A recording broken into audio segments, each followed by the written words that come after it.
আজ সকালে সবে ঘুম থেকে উঠে মুখটুক ধুয়ে ল্যাবরেটরিতে যাব, এমন সময় আমার চাকর প্রহ্লাদ এসে বলল, বৈঠকখানা একটি বাবু দেখা করতে এসেছেন। আমি বললাম, নাম জিজ্ঞাসা করেছিস? প্রহ্লাদ বলল, আজ্ঞে না। ইংরাজি বললেন। দেখে নেপালি বলে মনে হয়।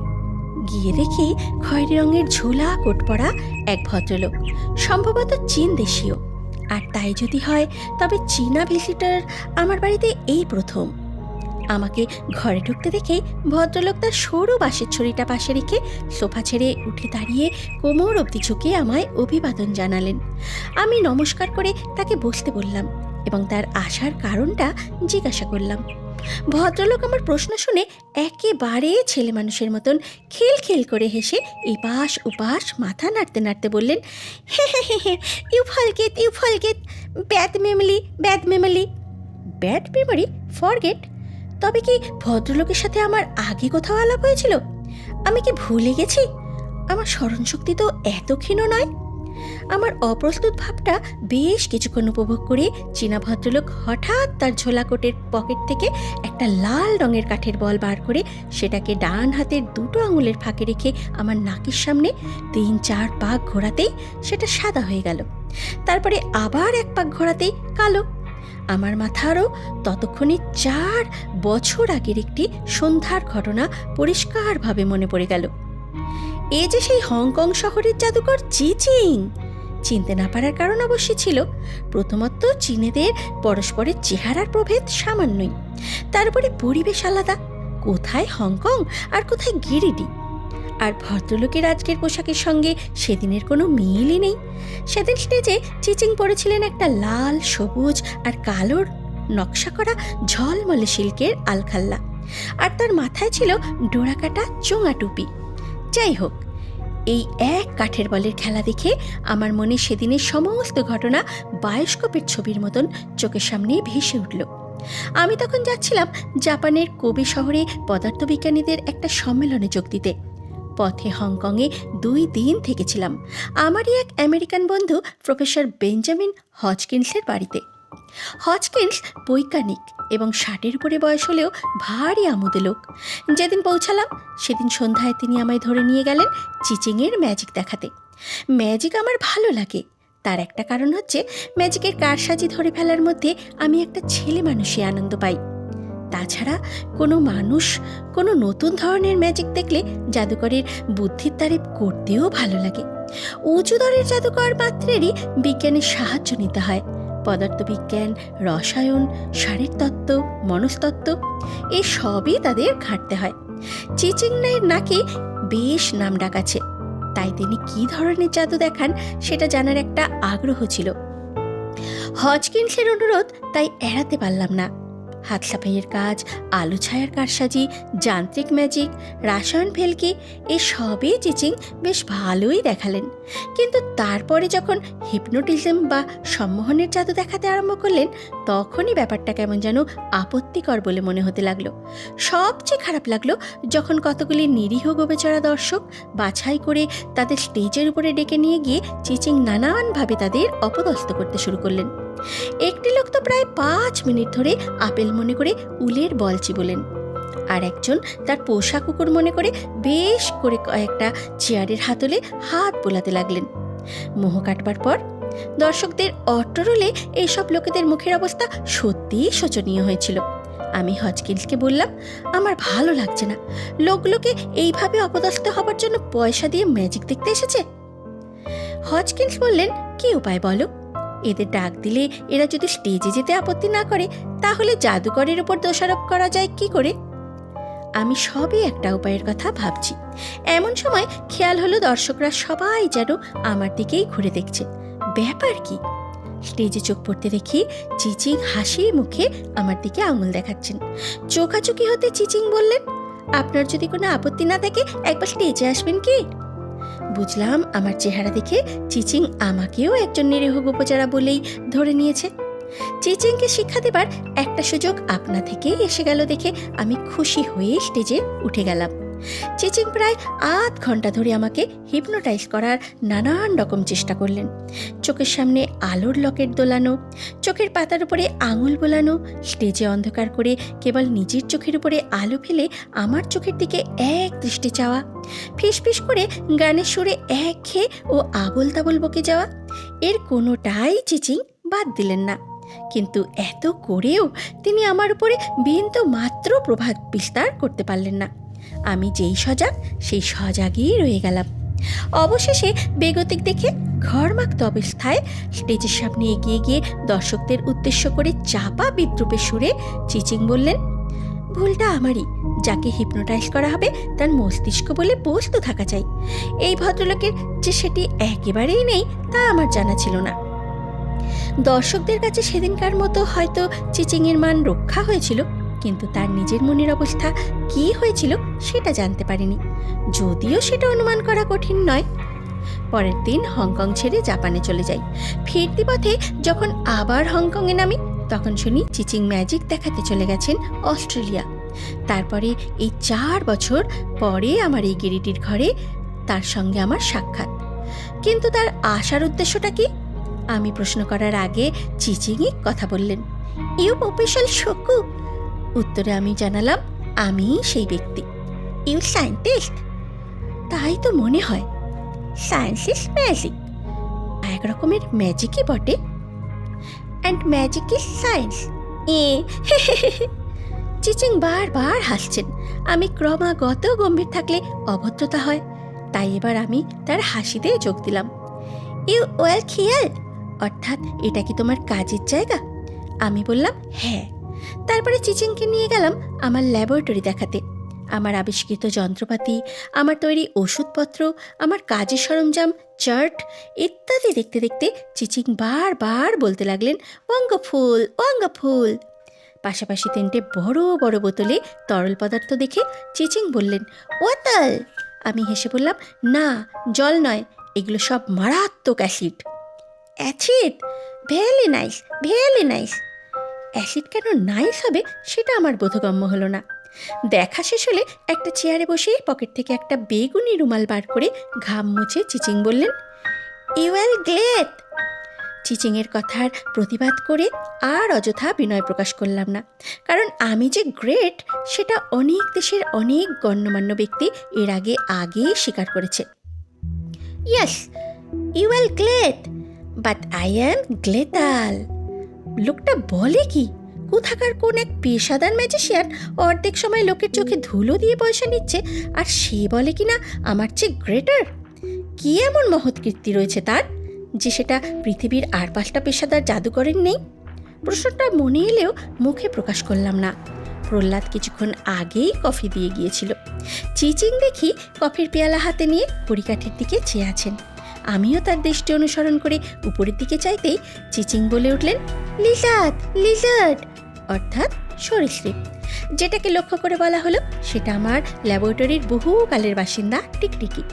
জানোয়ারটির বাংলা নাম চিচিংকে বলতে তিনি আবার খিলখিল করে হেসে উঠলেন, টিকি টিকি, হা হা হা হা, ভেরি নাইস, টিকি টিকি। 2 চুমুকে কফিটা শেষ করেই চিচিং উঠে পড়লেন। তিনি নাকি কলকাতায় ম্যাজিক দেখাবেন সেই রাত্রেই, সুতরাং তার তাড়াতাড়ি ফিরে যাওয়া দরকার। গিরিডি এসেছেন নাকি একমাত্র আমার সঙ্গেই দেখা করতে। চিচিং চলে যাওয়ার পর অনেক ভেবেও তার আসার কোনো কারণ খুঁজে পেলাম না। আজ দুপুরে আমার ল্যাবরেটরিতে কাজ করছি, এমন সময় আমার বিড়াল নিউটন এসে তড়াক করে আমার কাজের টেবিলের উপরেই উঠে বসল। এই কাজটা নিউটন কখনো করে না। টেবিলের উপরটা আমার গবেষণার নানান যন্ত্রপাতি ঔষধপত্রের ডাঁই হয়ে থাকে। সে আমার বাড়িতে প্রথম আসার কয়েকদিনের মধ্যেই একবার টেবিলে ওঠাতেই আমার কাছে ধমক খেয়েছিল। তারপর থেকে আর দ্বিতীয়বার ধমকের প্রয়োজন হয়নি। আজ তাকে এইভাবে নিষেধ অগ্রাহ্য করতে দেখে আমি বেশ থতমত খেয়ে গিয়েছিলাম। তারপরে সামলে নিয়ে কড়া করে কিছু বলতে গিয়ে দেখি সেও চেয়ে আছে কড়িকাঠের দিকে। উপরে চেয়ে দেখি কালকের মতো আজও টিকটিকিটা সেইখানেই দাঁড়িয়ে আছে। নিউটন এই টিকটিকি ঢের দেখেছে এবং কোনো দিনও কোনো চাঞ্চল্য প্রকাশ করেনি। আছে পিঠ উঁচিয়ে লুম খাড়া করে এমন তীক্ষ্ণ দৃষ্টি দিয়ে ওটাকে চেয়ে দেখছে কেন? নিউটনকে ধরে নামিয়ে দেব মনে করে তার পিঠে হাত দিতেই সে এমন ঠ্যাস করে উঠল যে আমি রীতিমতো ভড়কে গেলাম। টিকটিকির মধ্যে এমন কিছু কী দেখেছে যেটা মানুষের চোখে ধরা পড়ছে না? দেরাজ খুলে বাইনোকুলারটা বার করে সেটা দিয়ে টিকটিকিটাকে দেখলাম। সামান্য একটু পরিবর্তন দেখা যাচ্ছে কি? মনে হলো পিঠের ওপরে লাল চাকা চাকা দাগটা যেন ছিল না, আর চোখের মধ্যে যে হলদে আভা সেটাও কি আগে লক্ষ্য করেছি কোনো দিন? বোধ হয় না। তবে এটা ঠিক, এর আগে কোনো দিন বাইনোকুলার দিয়ে এত কাছ থেকে টিকটিকিটাকে দেখার প্রয়োজন হয়নি। জানোয়ারটাকে নড়তে দেখে চোখ থেকে যন্ত্রটাকে সরিয়ে নিলাম। টিকটিকিটা সিলিং বেয়ে দেয়ালে নেমে আসলো। এরপরে দেয়াল বেয়ে নেমে এসে সুরুত করে আমার শিশি বোতলের আলমারিটার পিছনে ঢুকে গেল। তাকে আর দেখতে না পেয়ে বোধহয় নিউটনের উত্তেজনাও চলে গেল। সে নিজেই টেবিল থেকে নেমে একটা গড়র গড়র আওয়াজ করতে করতে দরজা দিয়ে বাইরের বারান্দায় চলে গেল। আমিও টিকটিকের চিন্তা মন থেকে দূর করে আমার গবেষণার কাজ নিয়ে পড়লাম। আপাতত আমার কাজ হচ্ছে একটি পদার্থ আবিষ্কার করা, যেটার ছোট্ট একটা বড়ি পকেটে রাখলেই মানুষের শীতকালে গরম এবং গ্রীষ্মকালে ঠান্ডা অনুভব করবে, অর্থাৎ এয়ার কন্ডিশনিং পিল। আমার চাকর প্রহ্লাদ প্রায় 30 বছর ধরে আমার কাছে কাজ করছে। সে আমার ল্যাবরেটরির জিনিসপত্র কখনো ঘাটাঘাটি করে না। বাইরের লোকজন কদাচিৎ আমার বাড়িতে এলেও আমার ল্যাবরেটরিতে কখনোই আসে না, এক বৈজ্ঞানিক না হলে অথবা আমি নিজে না নিয়ে এলে। আমি যখন ল্যাবরেটরিতে থাকি না তখন দরজা তালা দিয়ে বন্ধ থাকে, জানালাগুলোও ভিতর থেকে ছিটকানি লাগানো থাকে। কাল রাত্রেও দেখে গেছি যে আমার সেই ভীষণ তেজি অ্যাসিডের 3টে বোতলই প্রায় কানায় কানায় ভর্তি। আজ সকালে ল্যাবরেটরিতে ঢুকে টেবিলের দিকে চোখ পড়তেই দেখি বাঁ দিকের অর্থাৎ কার্বোডায়াবলিক অ্যাসিডের বোতলটা প্রায় অর্ধেক খালি। রাতারাতি যে অ্যাসিড বাষ্প হয়ে উড়ে যাবে তারও কোনো সম্ভাবনা নেই। বোতলের গায়ে ফুটো ফাটাও নেই যে চুইয়ে টেবিলে পড়ে শুকিয়ে যাবে। অ্যাসিড তবে গেল কোথায়? 3টি অ্যাসিডের প্রত্যেকটি এত তেজিয়ান যে সেগুলো নিয়ে কেউ অসতর্কভাবে ঘাটাঘাটি করলে তার মৃত্যু অনিবার্য। আমি বিস্তর মাথা ঘামিয়ে এই রহস্যর কোনো কুল কিনারা পেলাম না, অথচ অ্যাসিডের অভাবে আমার এক্সপেরিমেন্ট চালানো প্রায় অসম্ভব। এই অবস্থায় কি করা যায় সেটাই ভাবছি। এমন সময় একটা মৃদু খচমচ শব্দ পেয়ে পিছন ফিরে দেখি আমার শিশি বোতলের আলমারির মাথার উপর দিয়ে একটা প্রাণী উকি দিচ্ছে। প্রাণীটি আমারই ল্যাবরেটরির সেই প্রায় পোষা টিকটিকি, কিন্তু এখন আর তাকে টিকটিকি বলা চলে না, কারণ তার চেহারায় কিছু পরিবর্তন ঘটেছে। চোখের মণিতে এখন আর কালো অংশ বলে কিছুই নেই, সবটাই হলদে, এবং সেটা মোটেই স্নিগ্ধ হলদে নয়, বরঞ্চ তাতে কেমন যেন একটা আগুনের ভাঁটার আবেশ আছে। নাকেও একটা প্রভেদ লক্ষ্য করলাম, ফুটোগুলো আগের চেয়ে অনেক বড়। গায়ের রং আগে ছিল হালকা সবুজ ও হলদে মেশানো, এখন দেখছি সর্বাঙ্গ লাল চাকা চাকায় ভর্তি। আলমারির পেছনে টিকটিকির অস্তিত্ব সম্বন্ধে যদি আমি না জানতাম তাহলে মনে করতাম এ এক নতুন জাতের সরীসৃপ। টিকটিকিটা কিছুক্ষণ এক দৃষ্টে আমারই দিকে তাকিয়ে নাক দিয়ে ফুস করে নিঃশ্বাস ফেলল। ফুস করে বলছি এই জন্য যে নিঃশ্বাসের শব্দটা আমি শুনতে পেয়েছিলাম। আর একটা কথা বলা হয়নি, টিকটিকিটা লম্বায় আগের চেয়ে বেশ কিছু বেশি বলে মনে হলো। আমি তাকিয়ে থাকতেই সেটা আমার দিক থেকে দৃষ্টি ঘুরিয়ে নিয়ে টেবিলের দিকে চাইল।